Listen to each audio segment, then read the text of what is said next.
சங்கீதம் 109. ராகத்தலைவனுக்கு ஒப்புவிக்கப்பட்ட தாவீதின் சங்கீதம். நான் துதிக்கும் தேவனே, மௌனமாயிராதேயும். துன்மார்க்கனுடைய வாயும் கபட்டு வாயும் எனக்கு விரோதமாய் திறந்திருக்கிறது. கள்ள நாவினால் என்னோடே பேசுகிறார்கள். பகையுண்டாக்கும் வார்த்தைகளால் என்னை சூழ்ந்து கொண்டு முகாந்தரமில்லாமல் என்னோடே போர் செய்கிறார்கள். என் சிநேகிதருக்கு பதிலாக என்னை விரோதிக்கிறார்கள். நானோ ஜெபம் பண்ணி கொண்டிருக்கிறேன். நன்மைக்கு பதிலாக எனக்கு தீமை செய்கிறார்கள். என் சிநேகத்துக்கு பதிலாக என்னை பகைக்கிறார்கள். அவனுக்கு மேலாக துஷ்டனை ஏற்படுத்தி வையும். சாத்தான் அவன் வலது பக்கத்தில் நிற்பானாக. அவன் நியாயம் விசாரிக்கப்படும் போது குற்றவாளியாக கடவன். அவன் ஜெபம் பாவமாக கடவது. அவன் நாட்கள் கொஞ்சமாக கடவது. அவன் உத்தியோகத்தை வேறொருவன் பெறக்கடவன். அவன் பிள்ளைகள் திக்கற்றவர்களும் அவன் மனைவி விதவியுமாக கடவர்கள். அவன் பிள்ளைகள் அலைந்து திரிந்து பிச்சை எடுத்து தங்கள் பாழான வீடுகளிலிருந்து இறந்துண்ண கடவர்கள். கடன் கொடுத்தவன் அவனுக்கு உள்ளதெல்லாவற்றையும் அபகரித்துக் கொள்வானாக. அவன் பிரயாசத்தின் பலனை அந்நியர் பறித்து கொள்ள கடவர்கள். அவனுக்கு ஒருவரும் இரக்கம் காண்பியாமலும் அவனுடைய திக்கற்ற பிள்ளைகளுக்கு தயவு செய்யாமலும் போவார்களாக. அவன் சந்ததியார் நிர்மூலமாக கடவர்கள். 2ஆம் தலைமுறையில் அவர்கள் பேர் அற்றுப்போவதாக. அவன் பிதாக்களின் அக்கிரமம் கர்த்தருக்கு முன்பாக நினைக்கப்பட கடவது. அவன் தாயின் பாவம் நீங்காமல் இருப்பதாக. அவைகள் நித்தமும் கர்த்தருக்கு முன்பாக இருக்க கடவது.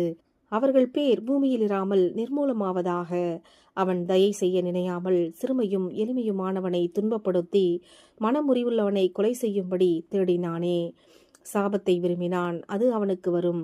அவன் ஆசீர்வாதத்தை விரும்பாமற் போனான், அது அவனுக்கு தூரமாய் விலகிப்போம். சாபத்தை அவன் தனக்கு அங்கியாக உடுத்தி கொண்டான். அது அவன் உள்ளத்தில் தண்ணீரைப் போலவும் அவன் எலும்புகளில் எண்ணெயைப் போலவும் பாயும். அது அவன் மூடிக்கொள்ளுகிற வஸ்திரமாகவும் நித்தமும் கட்டிக்கொள்ளுகிற கச்சையாகவும் இருப்பதாக. இதுதான் என்னை விரோதிக்கிறவர்களுக்கும் என் ஆத்துமாவுக்கு விரோதமாய் தீங்கு பேசுகிறவர்களுக்கும் கர்த்தரால் வரும் பலன். ஆண்டவராகிய கர்த்தாவே, நீர் உமது நாமத்தின் நிமித்தம் என்னை ஆதரித்து உமது கிருபை நலமானதினால் என்னை விடுவித்தருளும். நான் சிறுமையும் எளிமையுமானவன். என் இருதயம் எனக்குள் குத்துண்டிருக்கிறது. சாயும் நிழலைப் போல் அகன்று போனேன். வெட்டுக்கிளியைப் போல் பறக்கடிக்கப்படுகிறேன். உபவாசத்தினால் என் முழங்கால்கள் தளர்ச்சியடைகிறது. என் மாம்சம் புஷ்டியற்று உலர்ந்து போகிறது. நான் அவர்களுக்கு நிந்தையானேன். அவர்கள் என்னை பார்த்து தங்கள் தலையை துலுக்குகிறார்கள். என் தேவனாகிய கர்த்தாவே, எனக்கு சகாயம் பண்ணும். உமது கிருபையின்படி என்னை இரட்சியும். இது உமது கரம் என்றும் கர்த்தாவே, தேவரீர் இதை செய்தீர் என்றும் அவர்கள் அறிவார்களாக.